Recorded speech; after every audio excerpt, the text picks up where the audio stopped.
Welcome to a hidden gem of Italy. 15 minutes from Ferrari, 15 minutes from Lamborghini.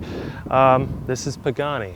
And inside, some of the most exotic supercars you will ever find. The attention to detail is like none other.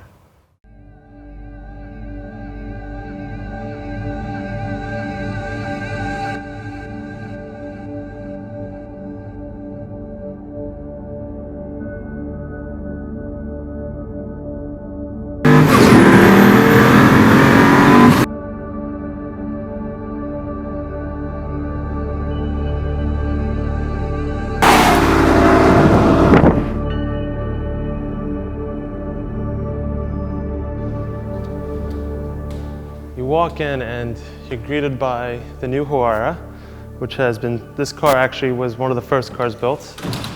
Traveled around the world. I saw this in Pebble Beach. It's been to China. And of course, you've got the Zonda R, which, dear God. And it's pretty interesting that anyone can really just walk in here and look at these cars.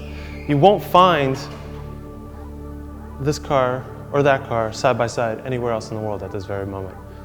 You look at this company, and from the outside on the street, on this industrial road, you wouldn't think much of it, but these cars, they're now becoming world recognized.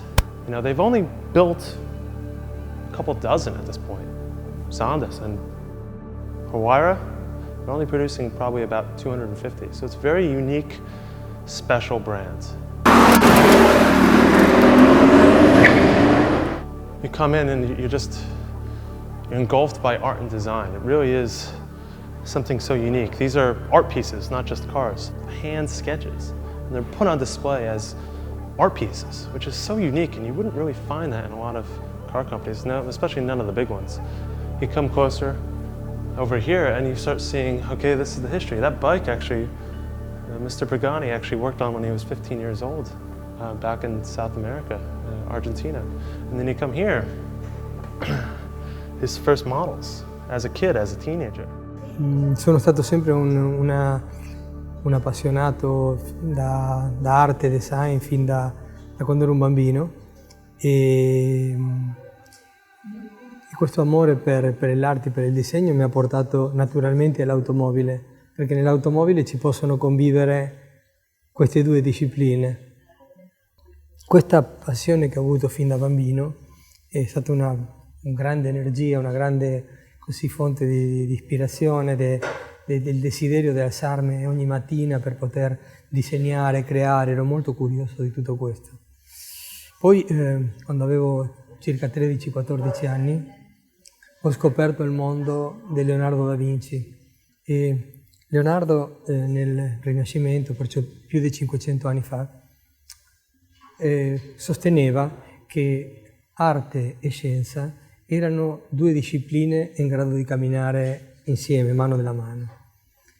Aver letto questa frase di Leonardo ed essere entrato anche in questo mondo di Leonardo mi ha aperto così una finestra incredibile, perché quando ero un ragazzo io non sapevo se avrei studiato una carriera, seguito una carriera artistica oppure una carriera tipo ingegneria meccanica, no?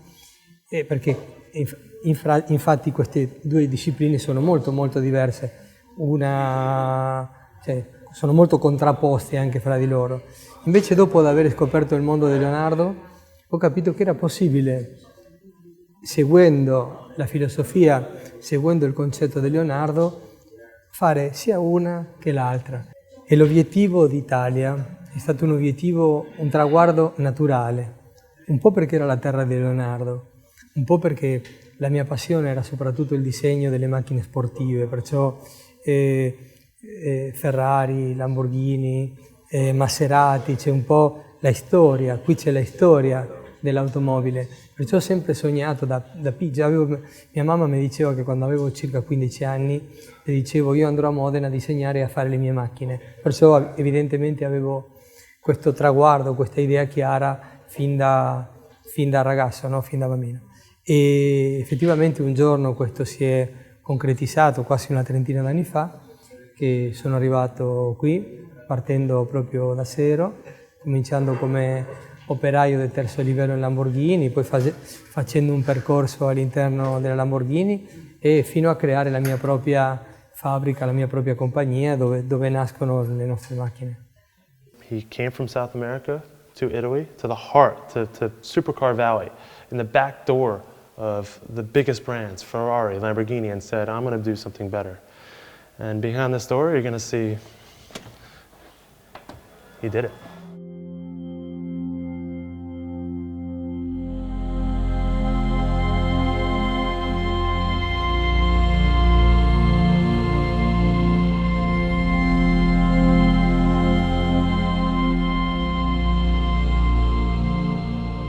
Unlike Koenigsegg, which has their cars built, their monocoque chassis built in the UK and then shipped to Sweden, here Pagani produces all the monocoque chassis, including all the other parts.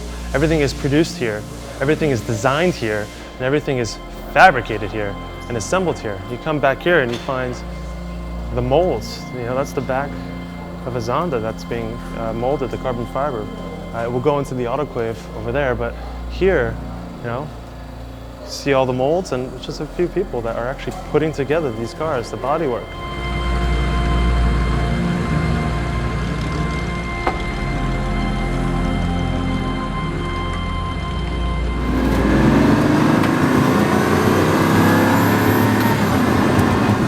It's actually two pieces, the roof and then the sub part, which is the tub. And this material here, this is actually, it's not carbon fiber. I actually have a piece. It's carbon fiber with a titanium weave in it. It's the only production car right now that actually has a carbon fiber titanium weaved monocoque. And we actually have a shot that shows normal carbon fiber next to this, and you'll see the detail that this is some of the strongest material you ever find on the planet. And actually, it flexes a little bit more, which actually disperses the energy in the event of an impact. And that's what this is made of, which is unreal. So this is the second assembly point. You've got the rear subframe with the motor in the center, and then the forward half of the car with the suspension components put together. Now this engine is actually very special. It's a 6-liter V12 twin turbo, and it's built by AMG. Now, that may not sound special, but it's one of a kind. It's the first time AMG has ever built a unique engine for, I guess you could call these guys a customer. The reason for that, and mind you, they're only building 250 of those. That's the contract amount. So for this particular motor, which has somewhere in the range of 730, 750 horsepower, there's only going to be 250 of those. So the question may be, why AMG? Well, it's actually a very interesting story. Pagani has a very close connection to Mercedes because of one man, Fangio. He was good friends with him before he died in '95. And when Fangio was, I think they met, I may be wrong about this, but Pagani and Fangio met in South America. And Mr. Pagani showed him his designs, and Fangio was just blown away. And Mercedes saw that connection and was actually very happy to see that the connection between the two, and the relationship built off of that, and that's why Mercedes, AMG, provides these motors. And very interesting fact, if you come here, of course you'll see the new AMG badges, but before AMG was bought by Mercedes, that's the original logo of AMG, and it's very cool to see it right there at the center of all. Now the motor is built by AMG, but all these pieces here, these attention to detail, it's all fabricated by Pagani in-house. These suspension components, all CNC'd. It's all art. You know, you can always build a faster car, but this is a work of art. Every single detail, even these bolts, are CNC'd and laser etched with the Pagani logo.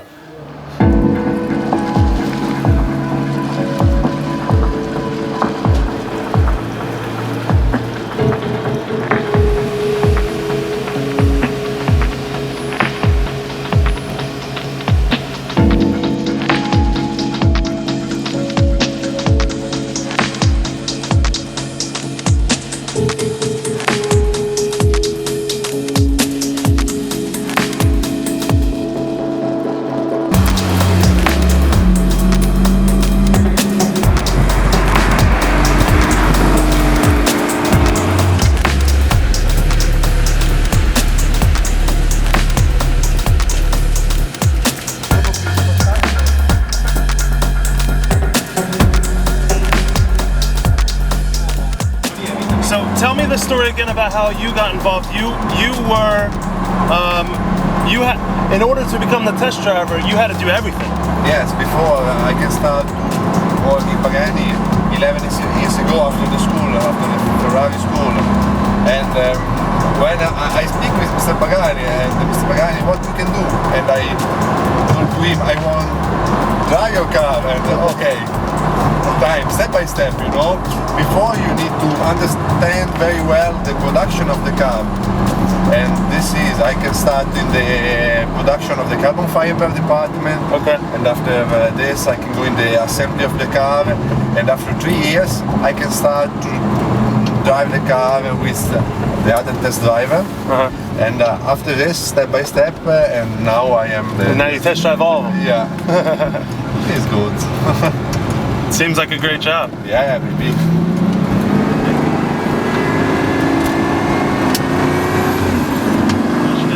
What do you think defines a Pagani when you drive it? What does it feel like? The feeling is a light car, you know, and we have much power, but in safety it is possible to understand very well what's happened during the drive, because the car gives some information to the driver, and it's possible we have a good feeling with the steering, and you understand exactly where you put the tires on the street, and I think it's a sport car, extremely sport car, but very easy to drive. This is one of the big points of this car.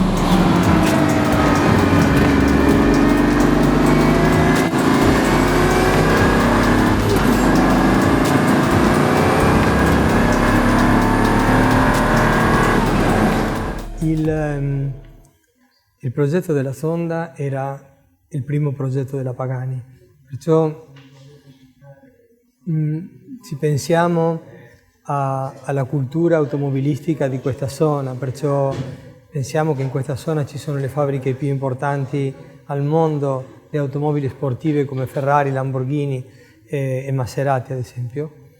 Era necessario creare un oggetto che rappresentasse quello che era il mio modo di immaginare l'automobile, e questo oggetto doveva avere una grande personalità, doveva avere una unicità, perché io non è che volevo fare un'automobile soltanto, io volevo creare una fabbrica di automobili che avesse nel tempo anche una continuità, perciò non è che potevo copiare una Lamborghini, una Ferrari o un'altra macchina, né dal punto di vista estetico e neanche dal punto di vista tecnico, cioè la macchina doveva essere brutta ma originale, diversa completamente dal punto di vista tecnico, così almeno era un oggetto che poteva avere un suo perché.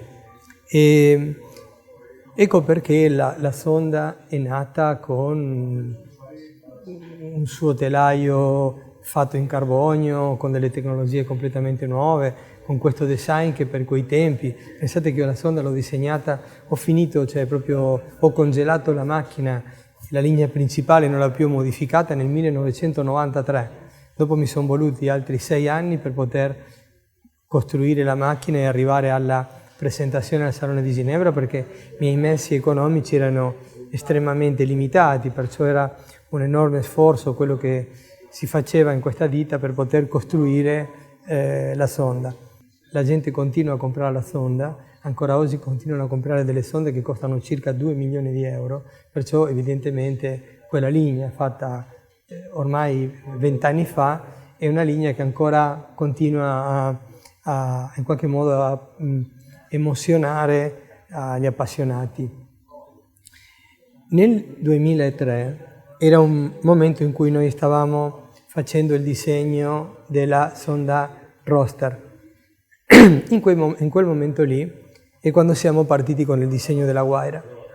La Huayra doveva essere una macchina completamente diversa alla sonda, altro motore, altra ispirazione, tecnologie diverse, una dinamica diversa dell'automobile.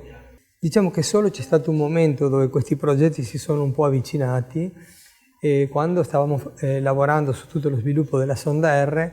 Perché? Perché la sonda R è stata il laboratorio dove noi abbiamo testato delle soluzioni tecniche che poi sono andate a finire sulla Huayra.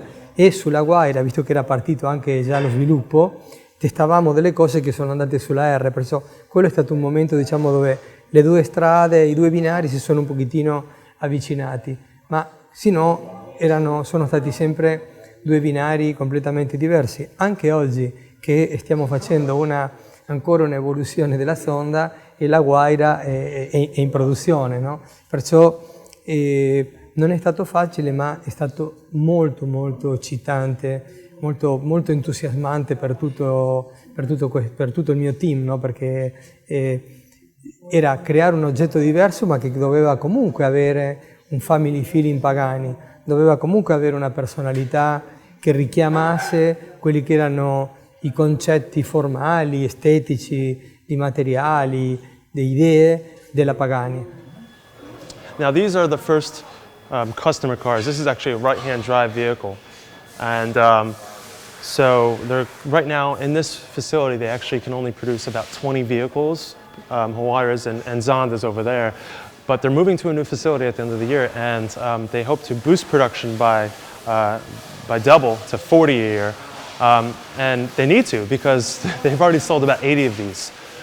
So they're already 2 years behind schedule, which is incredible.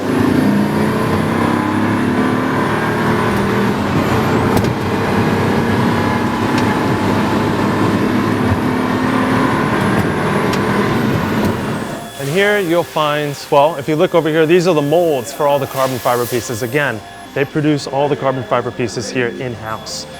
So this is the rear mold of a Zonda, I think, the top end of the top roof of the Huayra up there. You can see them cleaning, refining, and you see all these pieces just strewn around. It's pretty incredible. Back over here, you actually see the house is actually, come here, you see where they store all the pieces that get made. It's a little bit clustered, but what's very cool, all the very detailed pieces are kind of put on display even before they go on the car. And everything, look at this. I don't know what this is, but it looks very, very expensive.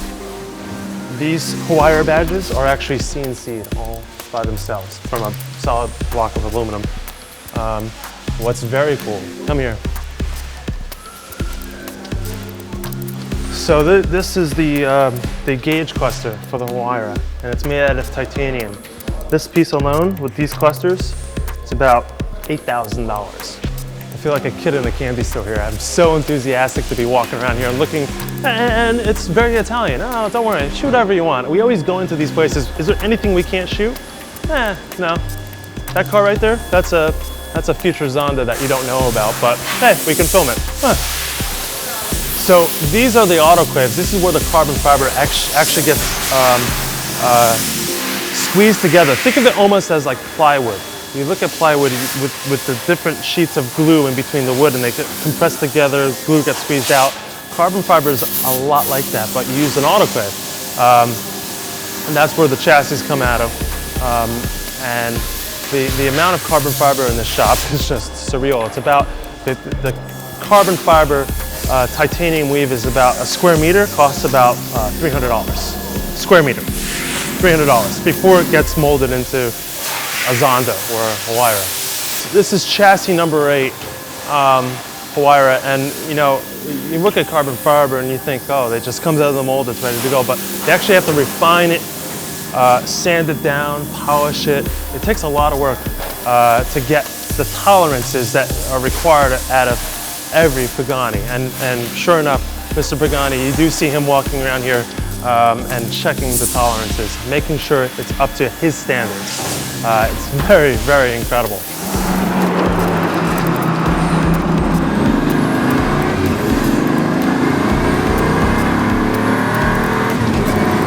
But in order to make this an international car, it's actually quite sad. They have to build 11 for US DOT certification for crash testing. 11 of these cars. Yes, some of them can be crashed twice, from the rear, from the front, but 11 will be destroyed just to make them UST street legal.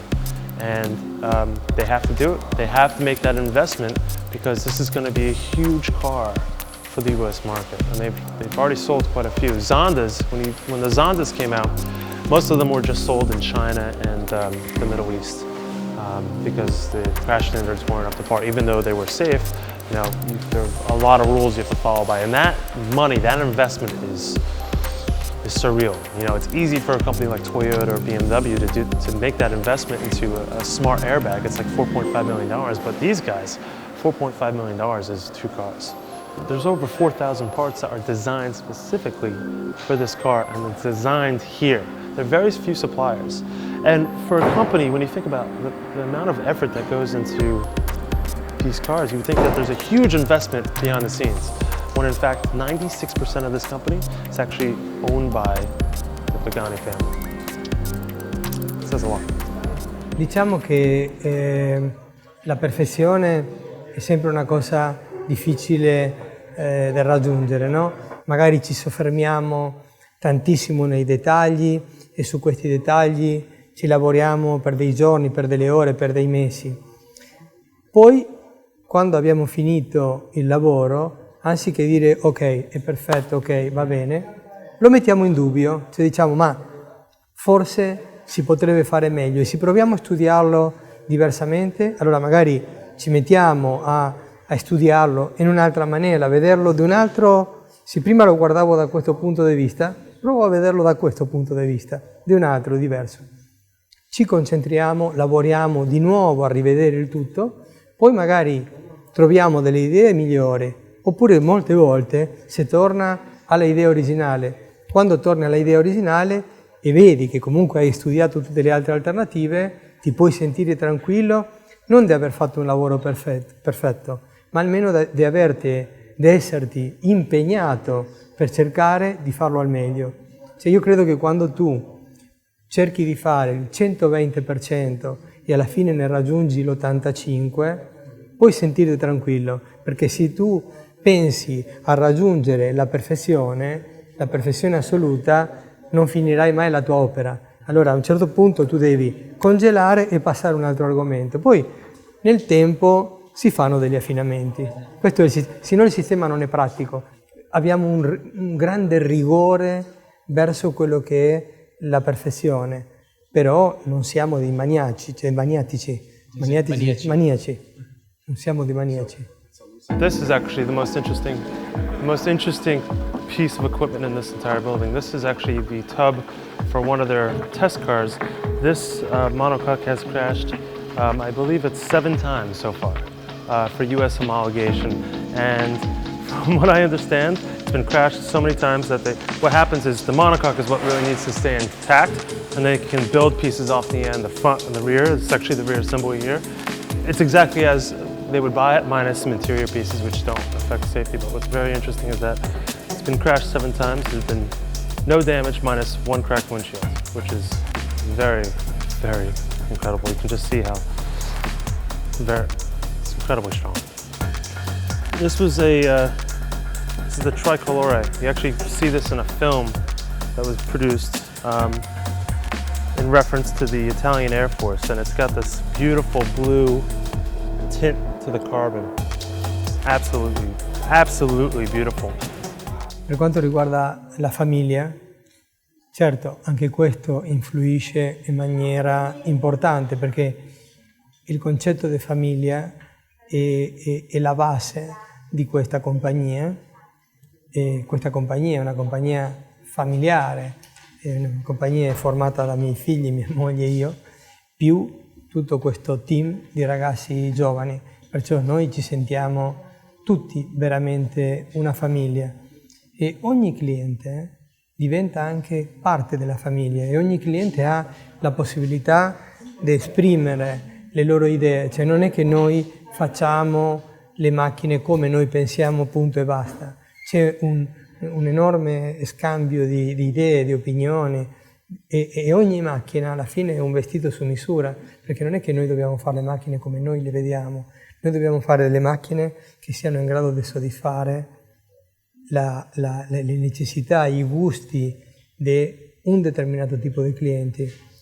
E comunque ogni persona, ogni individuo ha una sua unicità e noi cerchiamo che ogni vettura che facciamo sia unica, creata a misura per quel cliente.